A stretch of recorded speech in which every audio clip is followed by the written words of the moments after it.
their mental health than ever before. This is a major step forward. William and I continue to be inspired to see young people, like you all here today, leading this charge.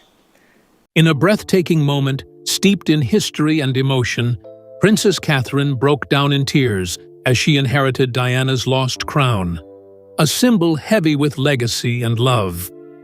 Under the soaring arches of Westminster Abbey, the weight of generations settled on her shoulders.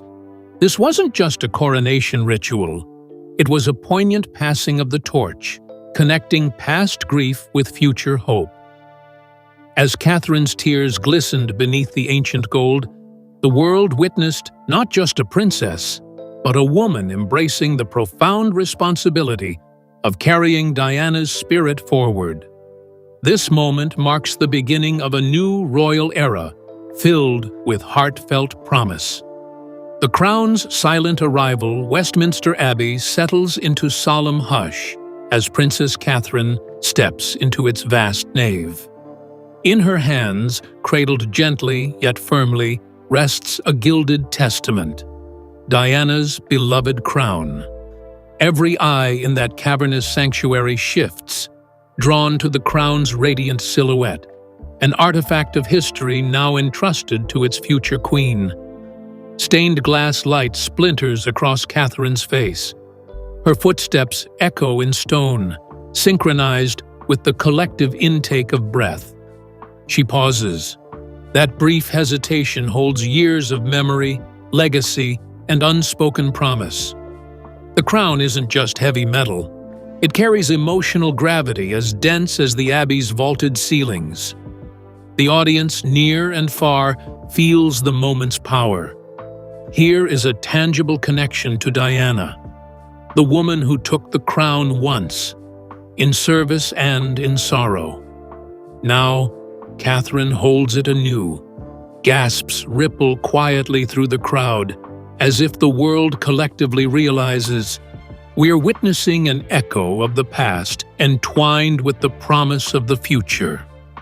In that instant, Catherine stands as a bridge between Diana's compassionate reign and her own poised ascent.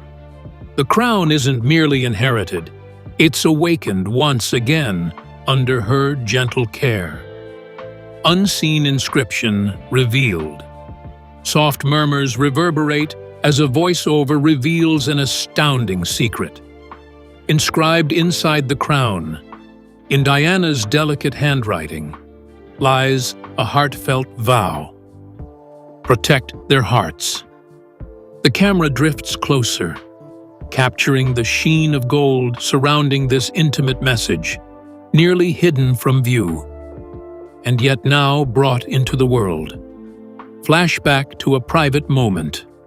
Diana smiling softly, placing that very coronet atop a young William's head, whispering the words that would shape generations. Protect their hearts. It was a fleeting moment few witnessed, yet it carries monumental weight. Now, decades later, Catherine holds that promise. It reads not as a relic, but a living mission. To protect the emotional well-being of her children, of her people, and of the legacy she has inherited. It's not just a message, it's a mantle passed from Diana through William to Catherine. That single phrase, so small on the inside of the crown, speaks volumes. It redefines the crown from accessory to symbol of maternal love, emotional responsibility, and enduring care. And with each inch the crown rests nearer to Catherine's brow, its power humbly charges the air with deeper meaning. Tears behind regal poise. The gaze of the world, the weight of legacy, it becomes too much. As Catherine raises the crown, her hand trembles ever so slightly. Her chin quivers. A single tear escapes, trailing down her cheek, shimmering against the gold badge pressed near her heart. It isn't a breakdown, it's a breakthrough. Regal structure begins to soften. Catherine's poised composure cracks elegantly, revealing a raw, human interior. No staged drama, only a woman moved to tears by the gravity of her task, by the history she embodies, by the personal stakes woven into centuries-old traditions. In that tremulous moment, monarchical duty and maternal instinct collide. The world see her, not solely as future queen, but as a daughter, a mother, a wife, a woman. Her tears say, the crown isn't just a job. It's a responsibility. Heavy, emotional, profound. The hush intensifies. Time seems frozen. And in that silence, emotion speaks loudest. Diana's blessing, then and now. Images flicker. Archival footage of Diana with a young William, the coronet on his head, love radiating from her voice as she whispers blessings only a mother could.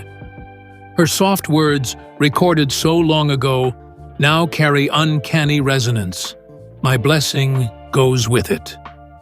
That private moment is both gone and resurrected. Catherine, now bearing the same crown, stands in the Abbey's spotlight, unspoken, yet profoundly held by Diana's spirit. It's as though the moment stretches through time, forging a bond between Diana's maternal truth and Catherine's emerging leadership. What began as royal pomp now becomes a multi-generational dialogue. A reminder that even in structured ceremony, human heart writes the deeper story.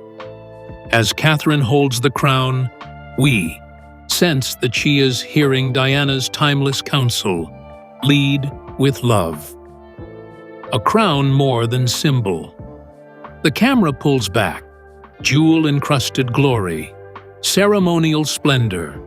Yet what truly holds weight is unseen, the emotional framework behind the artifice. Catherine steps forward, crown placed atop her elegant hair. Every public gaze is now tied to her.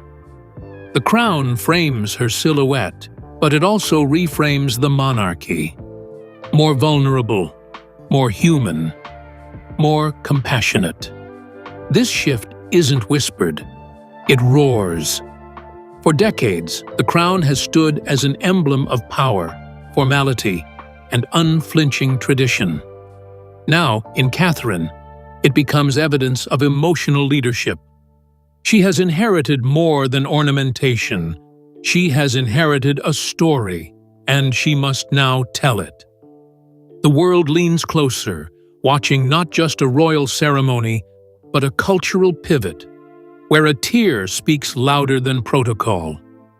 And as Catherine takes that first step forward, crown in place, we sense a new era dawning, one where empathy may be the monarchy's enduring heartbeat.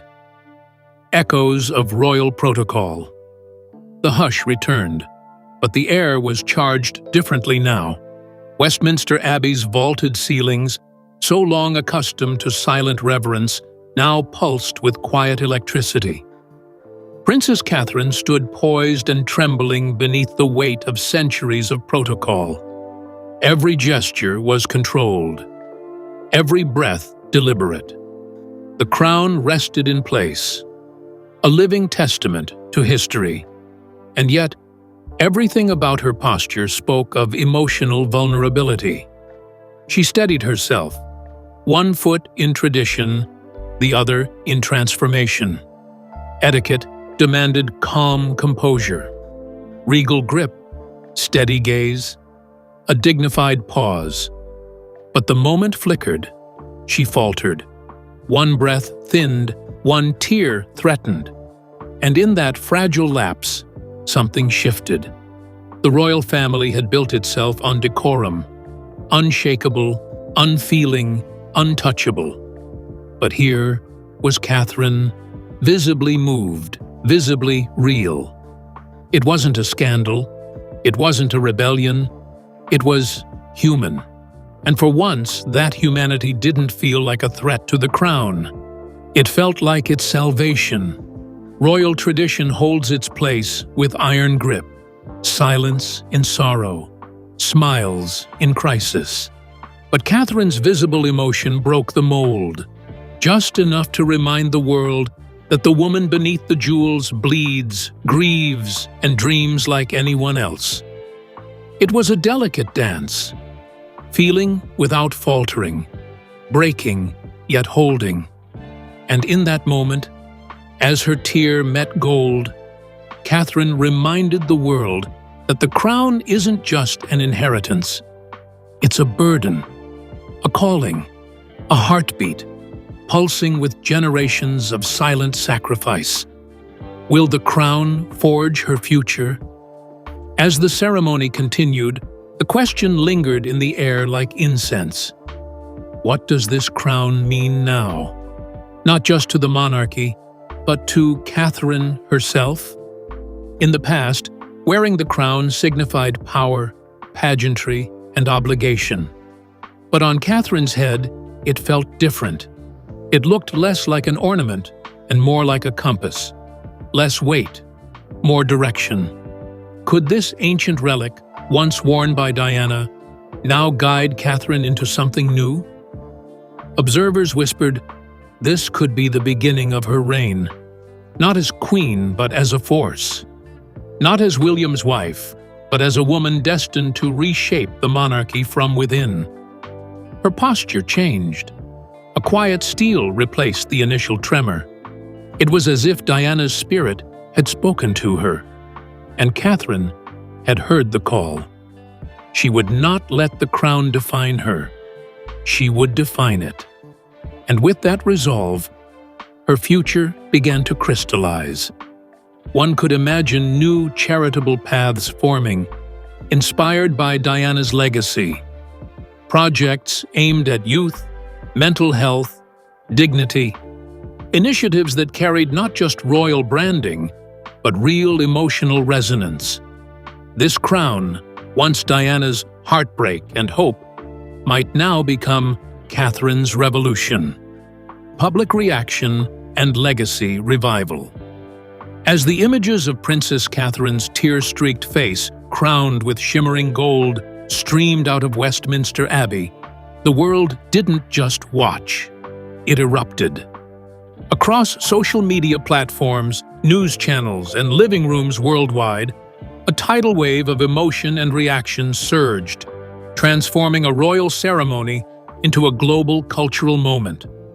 Photos of Catherine, raw, unfiltered, deeply human, flooded timelines, front pages, and live broadcasts. There were no glossed-over smiles or rehearsed poses. Instead, there was vulnerability. There was authenticity. The image of a woman balancing centuries of history on her head, while tears traced her cheeks, captured hearts instantly. The internet ignited. Hashtags sprang to life like wildfire. Catherine carries Diana, hashtag the human crown, hashtag royal rebirth.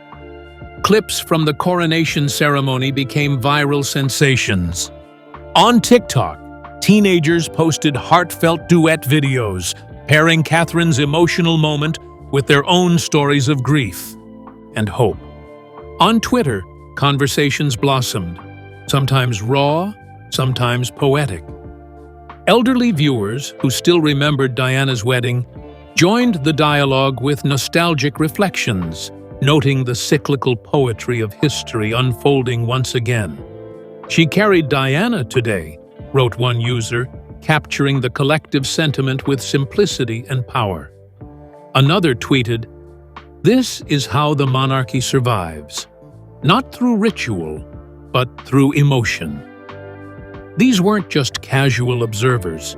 These were people hungry for a monarchy that felt alive, relatable, and grounded in real human experience. Polls in the weeks following showed a sharp surge in approval ratings for the royal family, and particularly for Catherine herself. Younger generations, often skeptical of monarchy's relevance, expressed newfound admiration. To them, Catherine was no longer just a ceremonial figurehead.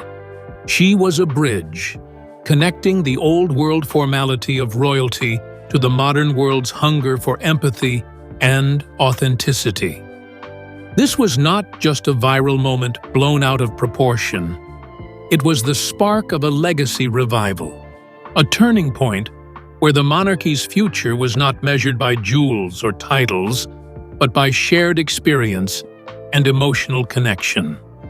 Catherine's tearful display resonated because it was a mirror reflecting the collective heart of the nation and beyond.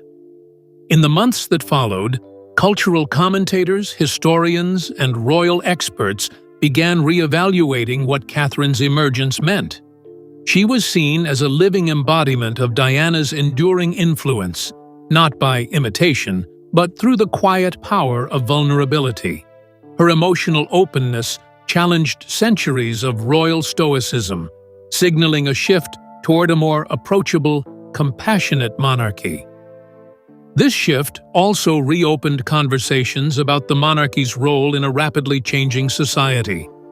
Questions of relevance, transparency, and emotional honesty, once taboo, were now part of public discourse. Catherine's moment had cracked open the door to a new kind of royal connection, one built on sincerity rather than spectacle. More than just a moment caught on camera, Catherine's vulnerability became a rallying point. The public, once distant and divided, now found themselves leaning in, ready to follow this new royal path. It was a legacy not dictated by protocol, but by the heart. And as the world watched, one truth became clear.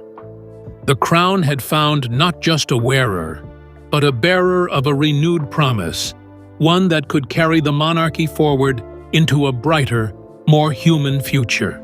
The rest of the family's role. While all eyes were fixed on Princess Catherine's moment of vulnerability and strength, questions naturally arose about the others, the men who have long defined the monarchy's public face. Where were Prince William and Prince Harry during this defining hour? And what did their presence, or absence, mean for the fragile balance of family and institution?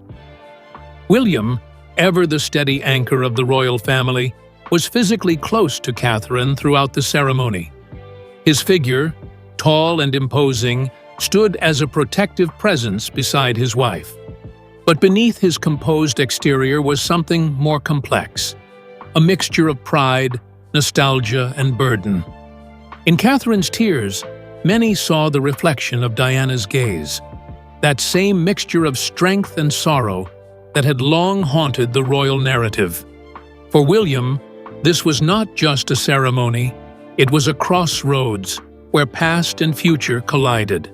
His eyes, often calm and controlled, flickered with the unspoken weight of legacy, one he both cherishes and fears. Yet, as much as William's presence grounded the moment, it was the absence of Prince Harry that cast the longest shadow. His choice, or perhaps the palace's decision, to remain away from the Abbey during this historic transition spoke volumes. Harry's silence left an unfillable void, a poignant reminder of the fractures within the family. Would he have stood beside William and Catherine? Would the weight of Diana's crown, so visibly embraced by Catherine, have stirred in him a sense of reconciliation or regret? For years, Harry has wrestled publicly and privately with his place in the family and the institution. The absence felt less like a simple no-show and more like a symbol of estrangement, a physical manifestation of a growing gulf.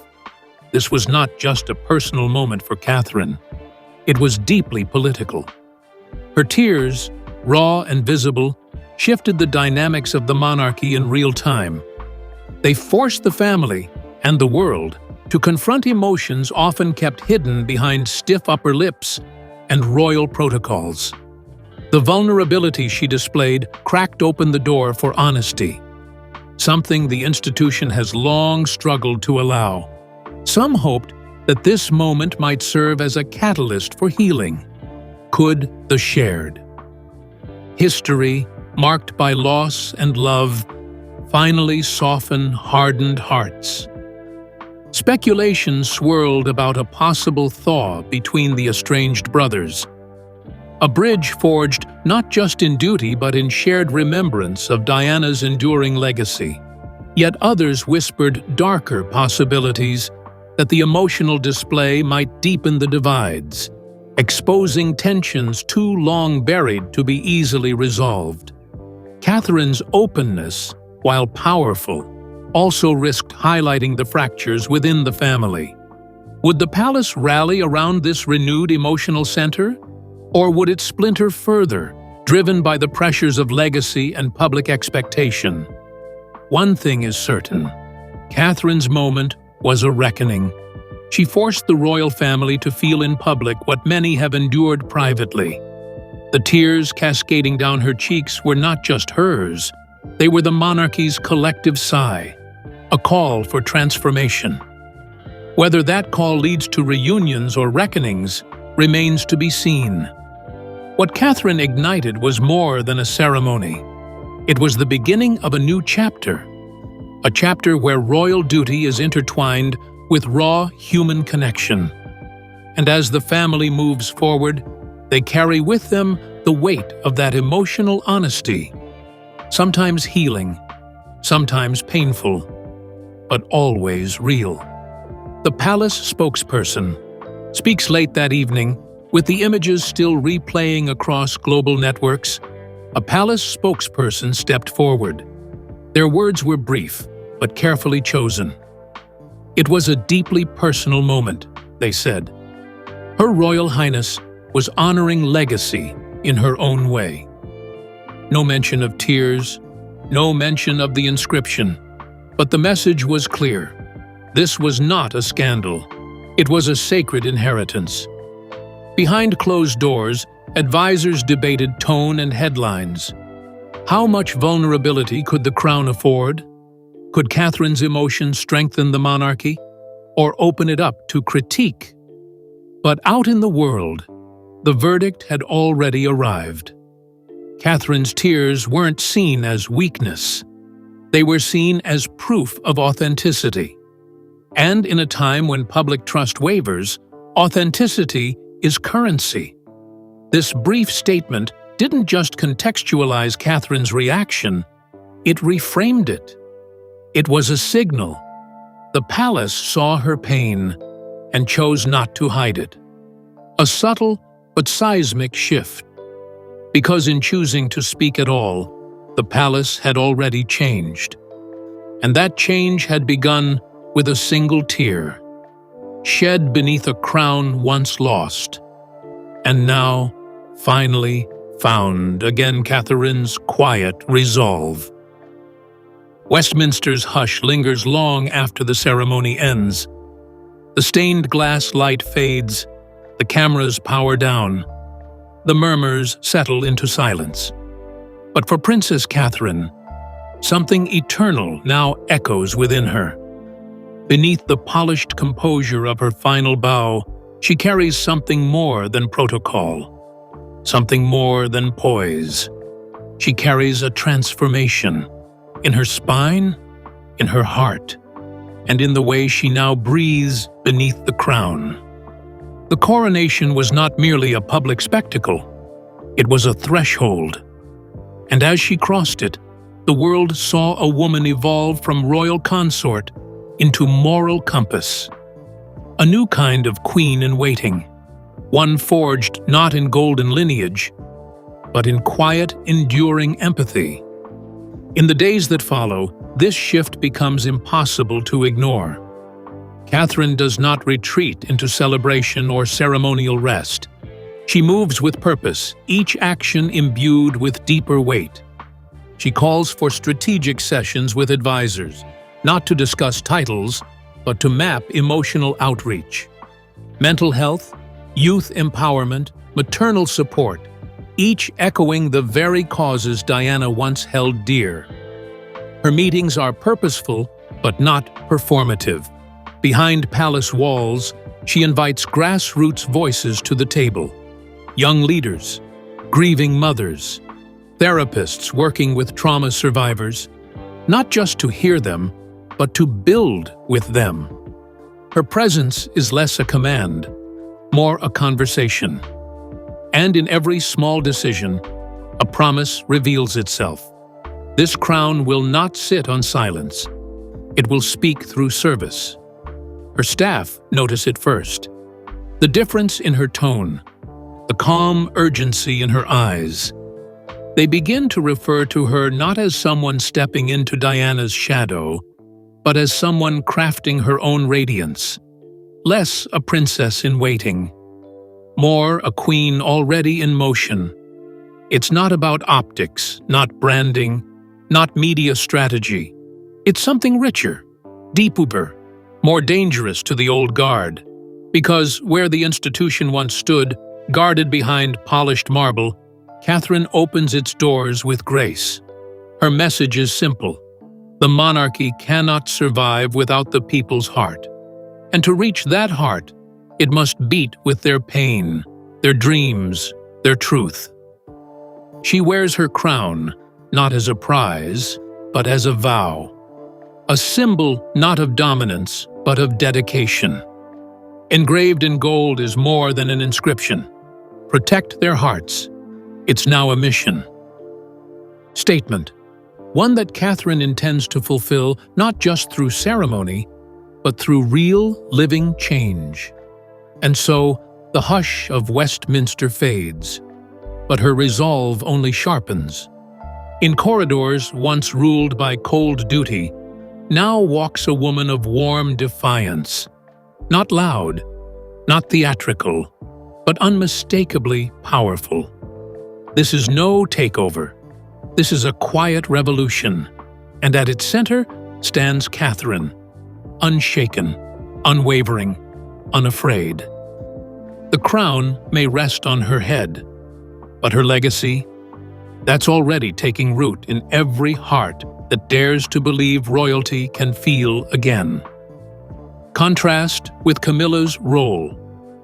In the shimmering spotlight of Westminster Abbey, while all eyes were drawn to Princess Catherine's emotional ascent, another figure remained quietly in the wings. Queen Camilla.